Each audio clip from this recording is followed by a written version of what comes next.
एक ध्यानी मोंग जंगल के एक वृक्ष के नीचे ध्यान किया करते थे। वे रोज एक लकड़हारे को लकड़ियां काट कर ले जाते देखते। एक दिन उन्होंने उस लकड़हारे को रोककर कहा, सुन भाई, दिन भर लकड़ी काटता है, 2 जून की रोटी भी जुट नहीं पाती। तू जरा आगे क्यों नहीं जाता? वहाँ आगे चंदन के वृक्षों का जंगल है। एक दिन काट लेगा तो 7 दिन के खाने की व्यवस्था हो जाएगी। गरीब लकड़हारे को विश्वास नहीं हुआ, क्योंकि वह तो सोचता था कि जितना वह जंगल को जानता है और कौन जान सकता है। जंगल में लकड़ियां काटते काटते ही तो उसकी जिंदगी बीती है। यह साधु यहाँ बैठा रहता है इस वृक्ष के नीचे। इसको क्या खाक पता होगा कि जंगल में आगे क्या है? मानने का मन तो ना हुआ, लेकिन फिर सोचा कि नुकसान ही क्या है, कौन जाने ठीक ही कहता हो। फिर झूठ कहेगा भी क्यों? शांत आदमी मालूम पड़ता है, मस्त आदमी मालूम पड़ता है। कभी बोला भी नहीं इसके पहले। एक बार प्रयोग करके देखने में क्या जाता है। साधु की बातों पर विश्वास कर वह आगे गया। जब वहां से लौटा तो साधु के चरणों में सिर रख दिया और कहा, मुझे क्षमा करना, मेरे मन में बहुत संदेह आया था, क्योंकि मैं सोचता था कि मुझसे ज़्यादा इस जंगल के बारे में और कौन जानता है। मेरा बाप भी लकड़हारा था, उसका बाप भी लकड़हारा था। हम यहीं की जलाऊ लकड़ियाँ काट काट कर जिंदगी बिताते रहे। कभी यह न सोचा कि इससे आगे शायद कुछ इससे भी अच्छा हो सकता है। मैं भी कैसा अभागा हूँ, काश पहले पता चल जाता तो आधी जिंदगी गरीबी में ना गुजारनी पड़ती। साधु ने कहा, कोई फिक्र ना करो, जब पता चले तभी जल्दी है, जब जागो तभी सवेरा है। अब जाओ और जाकर चंदन की लकड़ियाँ काटो। अब उस लकड़हारे के दिन बड़े मज़े में गुजरने लगे। एक दिन लकड़ियाँ काट लेता, 7-8 दिन जंगल आने की ज़रूरत ही ना पड़ती। बाजार में उनकी इतनी कीमत मिल जाती। ऐसे ही दिन गुजरने लगे। लकड़हारा हफ्ते में एक दिन आता, चंदन की लकड़ियाँ काटता और जाकर उन्हें बाजार में बेच देता।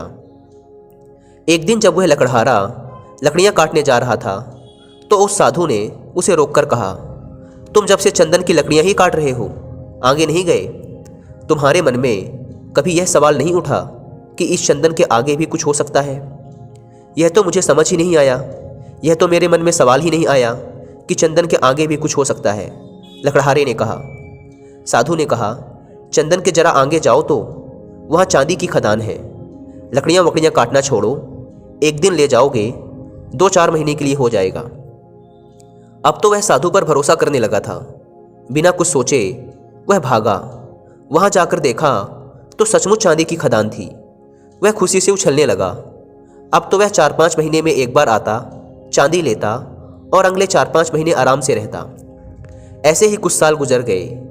एक दिन जब वह चांदी लेने जंगल जा रहा था तो वह साधु उसे फिर उसी पेड़ के नीचे बैठा मिला। उस साधु ने लकड़हारे से कहा, अभी भी तुम चांदी ही ला रहे हो? थोड़ा और आगे जाओ, वहाँ सोने की खदानें हैं। जब वह लकड़हारा चांदी की खदानों से कुछ मील आगे गया तो देखा कि वहाँ सचमुच सोने की खदानें थी। इतना सोना जो उसकी पूरी ज़िंदगी बदल सकता था। दोस्तों, यहाँ पर इस कहानी को थोड़ी देर के लिए रोकते हैं। दोस्तों, उस लकड़हारे की तरह हमारी ज़िंदगी में भी सोने की एक खदान है जो हमारी पूरी ज़िंदगी बदल सकती है। बस ज़रूरत है तो उसे पहचानने की, उसे निखारने की। और हमारे लिए वह सोने की खान है हमारा माइंड, हमारी नॉलेज। और इससे कीमती हमारी ज़िंदगी में और कुछ हो भी नहीं सकता। लेकिन हमारी नॉलेज निखरती है अच्छी अच्छी बुक्स पढ़ने से। लेकिन आजकल लोगों के पास इतना टाइम नहीं है कि वो हर बार नई बुक्स खरीद कर लाएं व उसे अलग से टाइम निकाल कर पढ़ें। कई बार तो हम बुक्स खरीद भी लाते हैं पर वो ऐसे ही पड़ी रह जाती हैं, क्योंकि हमारे पास टाइम नहीं होता उन्हें अलग से पढ़ने का। हमारी यह प्रॉब्लम सॉल्व करता है Kuku FM. Kuku FM India का लीडिंग ऑडियो लिसनिंग प्लेटफॉर्म है, जहां पर आपको सैकड़ों अलग अलग टाइप की बुक्स की ऑडियो बुक सुनने को मिल जाएंगी। और इस ऐप की सबसे अच्छी बात यह है कि इसमें लैंग्वेज बैरियर नहीं है। आप इन ऑडियो बुक्स को किसी भी लोकल लैंग्वेज जैसे गुजराती, मराठी, तमिल, तेलुगु आदि भाषाओं में भी सुन सकते हैं। वो भी किसी दूसरे काम को करते हुए अलग से टाइम निकालने की भी ज़रूरत नहीं है। मैं आपको कुकू एफएम पर कुछ ऑडियो बुक रिकमेंड करना चाहता हूँ जो अभी रिसेंटली मैंने भी सुनी है और मुझे काफ़ी पसंद आई, जैसे power of subconscious mind, think like a monk. Kuku FM के पूरे 1 साल का सब्सक्रिप्शन 399 रुपीज़ में मिल जाएगा, जहां पर आप ऐसी सैकड़ों ऑडियो बुक सुन सकते हैं रोज़ लगभग ₹1 के प्राइस पर। लेकिन अगर आप मेरा कोड WI50 यूज़ करेंगे तो फर्स्ट 250 सब्सक्राइबर्स को 50% का डिस्काउंट मिलेगा, यानी 199 रुपीज़ में पूरे 1 साल का सब्सक्रिप्शन।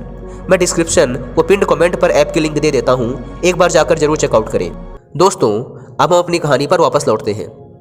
सोने की खदान का पता चल जाने के बाद अब वह लकड़हारा एक बार सोना ले जाता और साल भर तक जंगल नहीं आता। उसकी ज़िंदगी बड़े आराम से गुजर रही थी। ऐसे ही कुछ साल गुजर गए।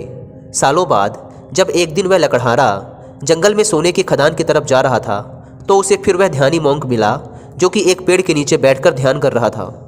जब उस ध्यानी मोंक ने लकड़हारे को सोने की खान की ओर जाते देखा तो बोला, तुम कभी जागोगे कि नहीं कि मुझे ही तुम्हें हर बार जगाना पड़ेगा?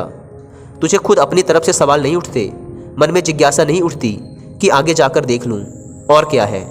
लकड़हारे ने कहा, मैं भी मंद बुद्धि, मुझे यह सवाल ही ना आया। मैं तो समझा कि सोने से बड़ा और क्या हो सकता है, बस यही आखिरी चीज़ रही होगी। साधु ने कहा, अरे भोले इंसान, सोने की खानों से आगे जा, तुझे वहाँ हीरे की खदानें मिलेंगी।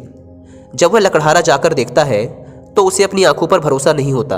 वहाँ सचमुच हीरे की खदानें थी। अब तो लकड़हारा एक बार हीरे ले जाता और कई सालों बाद वापस जंगल में आता। समय के साथ वह लकड़हारा बूढ़ा हो गया। एक दिन जब वह हीरे लेकर जंगल से वापस आ रहा था तो उसी पेड़ के नीचे उसे फिर वही ध्यानी साधु मिलता है। साधु ने कहा, अरे ना समझ, अब तू हीरो में ही रुक गया। अब तो उस लकड़हारे को भी बड़ी अकड़ आ गई थी। बड़ा धनी भी हो गया था, महल खड़े कर लिए थे। उसने कहा, अब छोड़ो, अब तो मुझे परेशान ना करो। अब हीरे के आगे भला और क्या हो सकता है?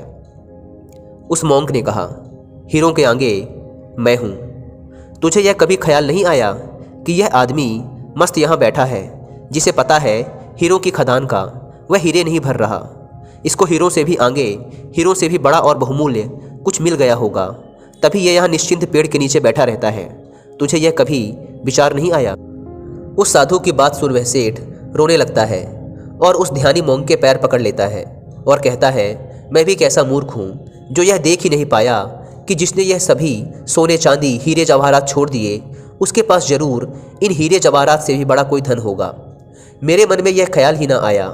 मैं जानना चाहता हूँ कि तुम्हारे पास वह कौन सा धन है जिसके सामने इस दुनिया की सारी दौलत छोटी है। लकड़हारे की बात सुनकर वह ध्यानी मोंक उससे कहता है, वही तो मैं तुम्हें बताना चाहता हूँ। उस धन का नाम है ध्यान। लकड़हारे ने कहा, लेकिन मुझे तो ध्यान करना आता ही नहीं। साधु ने कहा, ध्यान करना बहुत सरल है। बाहर का धन तो बहुत इकट्ठा कर लिया, अब जरा भीतर की ओर मुड़ जाओ, आराम से बैठ जाओ और देखो कि तुम्हारे भीतर क्या चल रहा है। अगर कोई अनुभव हो तो उसे पकड़े मत रहो, बस देखो। हो सकता है तुम्हें परमात्मा मिले, लेकिन तुम्हें उन्हें भी नहीं पकड़ना। तब तक देखते रहो जब तक कि सभी अनुभव, सभी विचार शांत ना हो जाए। पर ध्यान रहे, जबरदस्ती किसी भी अनुभव या विचार को खत्म करने का प्रयास कभी मत करना। जब कोई अनुभव ना रहेगा, कोई विचार ना रहेगा, तब तुम निर्विकल्प समाधि में रहोगे। तब न दृष्ट बचेगा और ना ही दृष्टा, केवल शून्य होगा। और उस शून्य में ही जलता है बोध का दिया, आत्मज्ञान का दिया। ध्यान करने के लिए एक चीज जो सबसे महत्वपूर्ण है वो है धैर्य। आपके भीतर इतना धैर्य होना चाहिए कि घटना आज घटे या कई वर्षों बाद, आप ध्यान करने के लिए हमेशा तैयार रहें। दोस्तों,